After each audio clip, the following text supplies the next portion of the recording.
you have to have a lot of passion for what you're doing, and it's totally true. And the reason is because it's so hard that if you don't, any rational person would give up. It's really hard, and you have to do it over a sustained period of time. So if you don't love it, if you're not having fun doing it and you don't really love it, you're going to give up.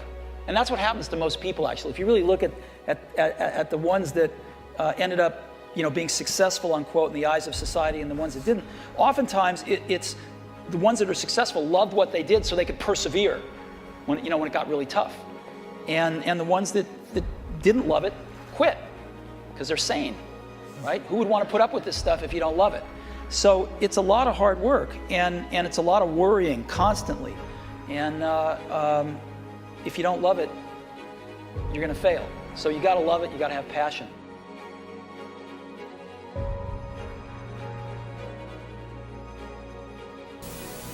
When you grow up, you tend to get told that the world is the way it is, and your life is just to live your life inside the world, try not to bash into the walls too much, try to have a nice family life, have fun, save a little money.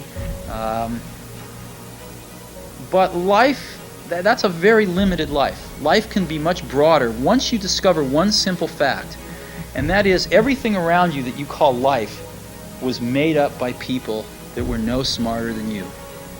And you can change it. You can influence it. You can build your own things that other people can use. And the minute that you understand that you can poke life and actually something will, if you push in, something will pop out the other side, that you can change it, you can mold it. That's maybe the most important thing, is to shake off this erroneous notion that life is there and you're just going to live in it, versus embrace it, change it, improve it, make your mark upon it. I think that's very important. And however you learn that, once you learn it, you'll want to change life and make it better, because it's kind of messed up in a lot of ways. Once you learn that, you'll never be the same again. It's very interesting. I was worth about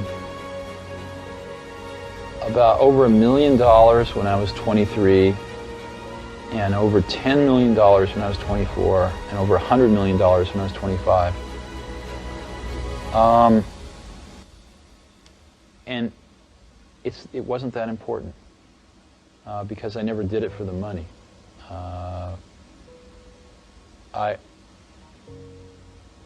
I think money is a wonderful thing because it enables you to do things. It enables you to invest in ideas that don't have a short-term payback and things like that. But especially at that point in my life, it was not the most important thing. The most important thing was the company, the people, the products we were making, what we were going to enable people to do with these products. So I didn't think about it a great deal. I never sold any stock, and just really believed that the company would do very well over the long term.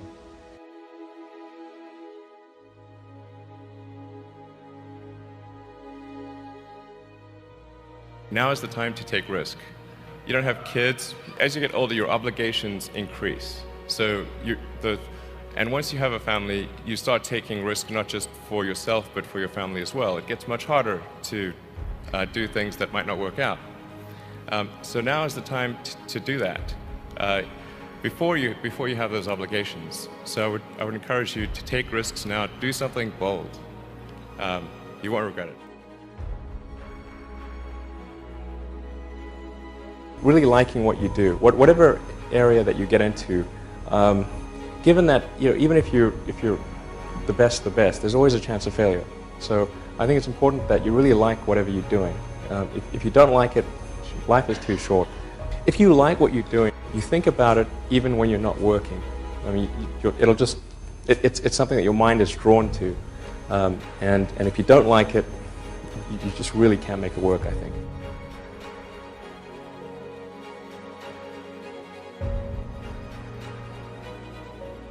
Focus on signal over noise. A lot of companies get confused. They spend money on things that don't actually make the product better. For example, at Tesla, we've never spent any money on advertising.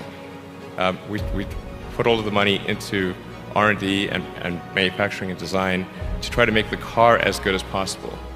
I think that's the way to go.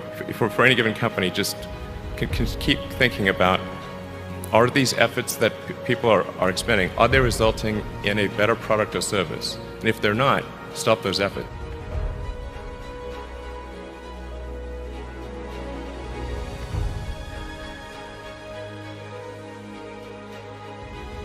You know, personally, I think every time's the perfect time to start a business. There's no bad times. If you do the work, if you do the preparation, you'll know when it's time. And it doesn't mean that it won't be a little bit scary, but you know, you'll know. And you don't have to quit the daytime job if you don't feel all that comfortable, and you can give it a run at night. But whatever works for you now with the internet, you've got all the choices in the world, and you can just go out there and do your own thing and you know, set up a business part-time. Passion I've always had for business and being an entrepreneur that transfers into the Mavs. I've always been passionate. Some people thought, you know, it's more OCD than anything else, which I think is a great trait for an entrepreneur. When I mentioned the stamp business, I would stay up till 3, 4 in the morning, even though I had to get up and go to school, and read Lynn's Stamp News and Scott's Stamp Journals and have them all memorized and use that to give myself an edge. Even when I was in college, I'd be in the library reading business books and just looking for business biographies and just reading all I could about business. When I had Micro Solutions and, you know, I started with no money, you know, I'd pull all-nighters in front of borrowed computers, teaching myself software and how to program.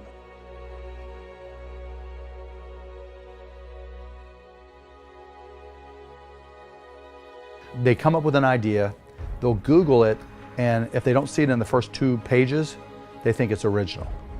You've got to go back, right? Because over the past 15 years, there's so many different businesses that have tried and failed. You have to go back and find those and learn from those. So you've got to understand all the implications, and you have to learn from history. And so the best advice I can give you on a video before talking to you or emailing with you is that you've got to find out the history of people who have tried your idea, because there's a 99.99999% chance that your idea has been tried before. That's not a good reason not to start it, because you might be able to outperform them, but you better learn from the history of your idea, because you know what they say about people who don't learn from history.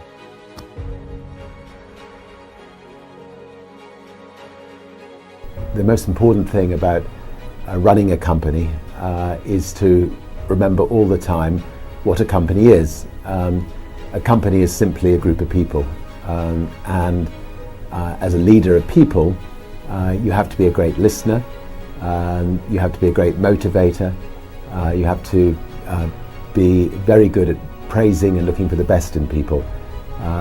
You know, people are no different from flowers. If you water flowers, they flourish. If you praise people, they flourish, and that's a critical attribute of a leader.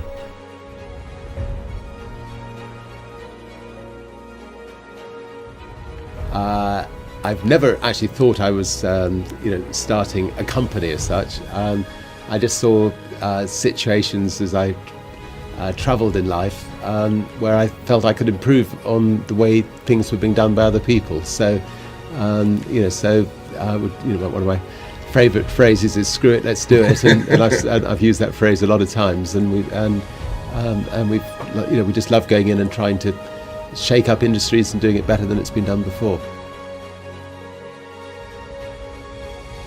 The New York Times did a review, and they did some market research, and they said, first of all, with a name like Virgin, it's not going to go the whole way.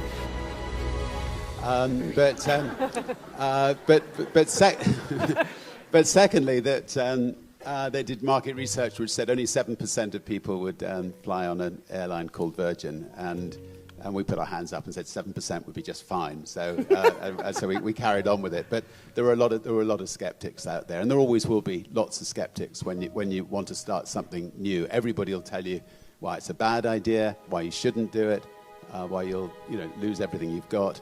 And in the end, you just got to get out and try to prove them wrong. But good luck.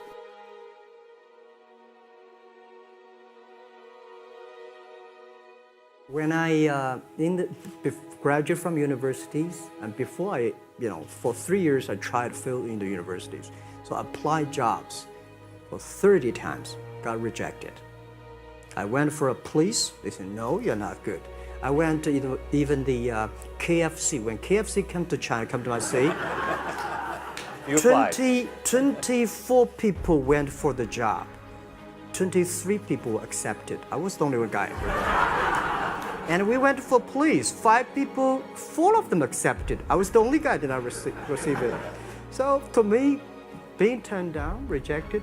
Oh, by the way, I told you that I applied for Harvard for 10 times, rejected. We believe the Coke company different from the Wall Street. We believe customer number 1, employee number 2, shareholder number 3. Customer 1, employee 2, shareholder number 3. 3. Yeah, again, this is my religion. It's the customer that pay us the money. It's the employees that drive the innovation.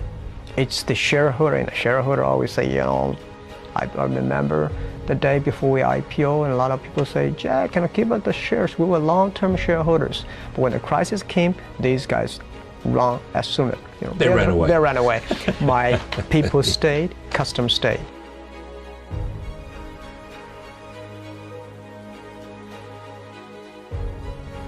When most people complain, where the opportunity is. People start complaining. Some people complain. People start to change themselves, changing others.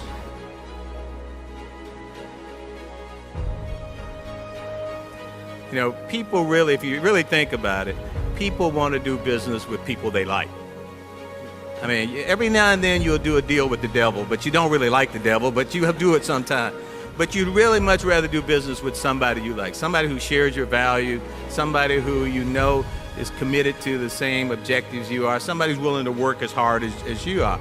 And when you find those people, those are the people you want to bring under your tent to be part of your business objective.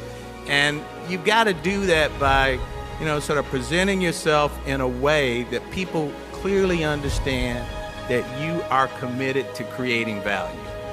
Business people want to create value. It doesn't mean they don't want to have fun, doesn't mean that they don't want to be involved in other kinds of things, but if you can go to someone and convince them that I can help you create value, and by your ability to articulate that and to communicate it, and to give people the impression that you will work as hard as they will to create that value, you're going to find people wanting to come to you.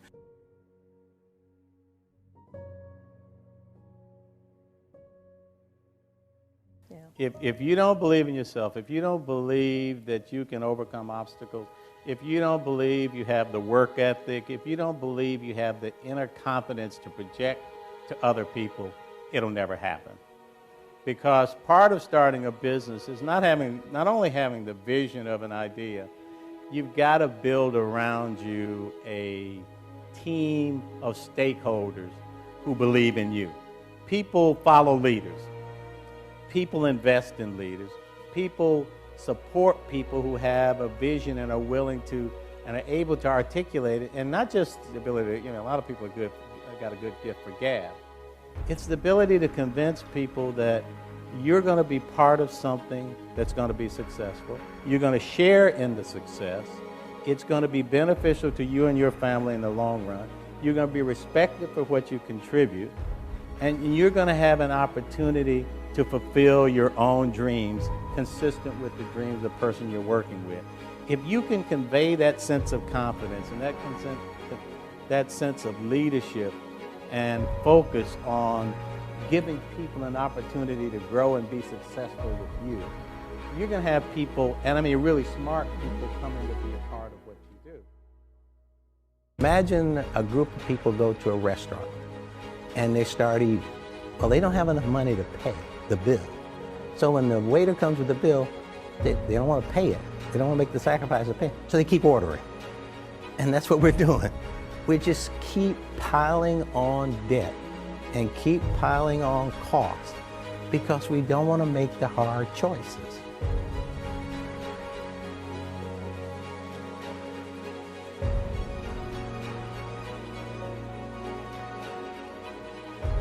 You find your passion. I was very, very lucky to find it, when I was 7 or 8 years old, and fortunately, my children have found their passion. One son loves farming like nothing else. One son loves music like everything else, and all three of them love philanthropy and what they get to do. You're lucky in life when you find it, and you can't guarantee you're going to find it in your first job out. But I always tell college students that come out, I say, take the job that you would take if you were independently wealthy. You're going to do well at it. If you think you're going to be a lot happier if you've got 2X instead of X, you're probably making a mistake. I mean, you ought to find something you like that works with that, and you'll get in trouble if you think that making 10X or 20X is the answer to everything in life, because then you will do things like borrow money when you shouldn't, or maybe cut corners on things that your employer wants you to cut corners on. Or it just doesn't make any sense. You won't like it when you look back on it.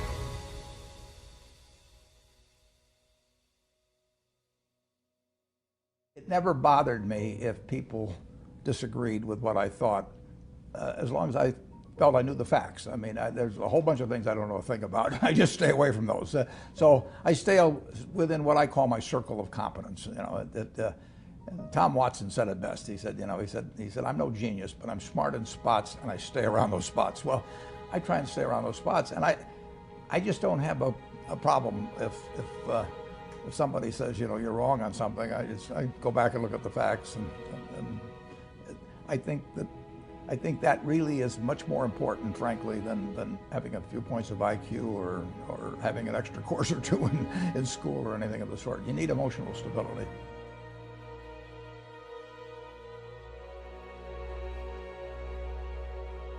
Even today, as big as Nike is with over 60,000 employees, the key thing is people. So when you're starting out, obviously, getting the right people that's life and death. And then not only the right people, but getting them to work together and work for a common purpose. I've always said 2 9s working together will beat 2 10s working apart any day. And how do you do that? Well, pick the right people is number one, and then giving them the environment and maybe a little bit of leadership that allows them to keep doing that.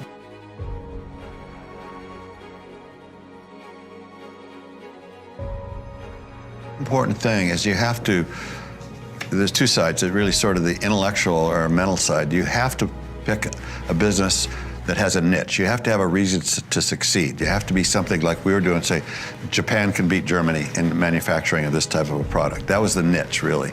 And then on that, you just have to have a total and complete passion, because there's going to be so many dark moments. I think the dark moments are true for any entrepreneur or any startup company. I'm sure that you talk to Steve Jobs and Apple, you'd see many, many dark moments. Ours happen to last a little longer than most of them, but you really emotionally have to be prepared for those dark moments.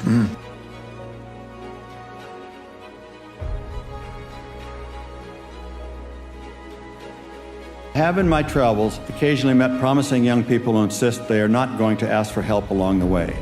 They want to figure it out themselves. Mine was the opposite approach. It is hard enough out there. Get all the help you can. Getting help really is just a part of a lifelong search for wisdom.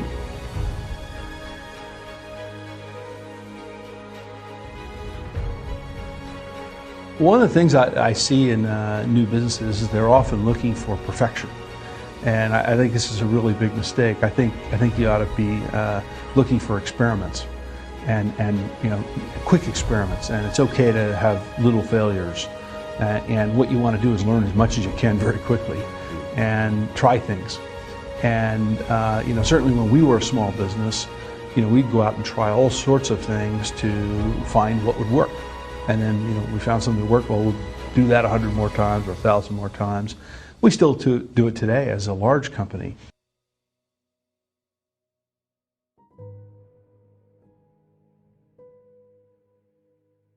One of the things that people do instinctually when there are tough times is they kind of do nothing. and they kind of hunker down. This is sort of frozen rabbits in the headlights. Yeah, it's kind of just complete stunned into inaction, and I think that's actually the worst thing to do. I think times when everyone is confused and kind of stunned present the most enormous opportunity because nobody's really doing anything. So I think this is a time where the seeds of really successful new businesses will be created. In fact, if you look in our industry, which I'm most familiar with, the greatest companies kind of came out of and were formed in some of the most difficult times in the industry.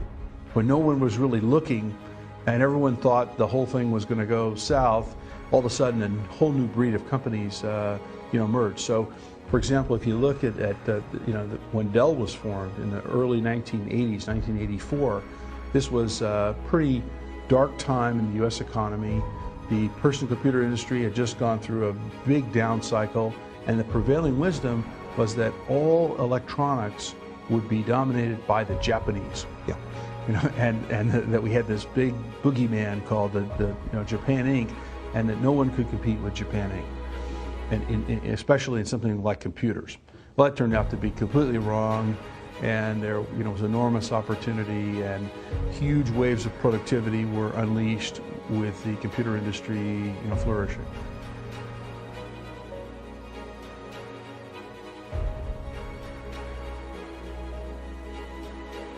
If you really don't know, what it means to be an entrepreneur, maybe you aren't one. So I think there's a bit of kind of self-initiative and self-starter, that is incredibly important part of entrepreneurship. I mean, no one can sort of tell you how to do it. You have to sort of have an instinctual, feeling or an idea about something, and you got to be passionate about it. I mean, I think people that look for great ideas to make money, aren't nearly as successful as those who say, okay, what do I really love to do? What am I excited about? What do I know something about?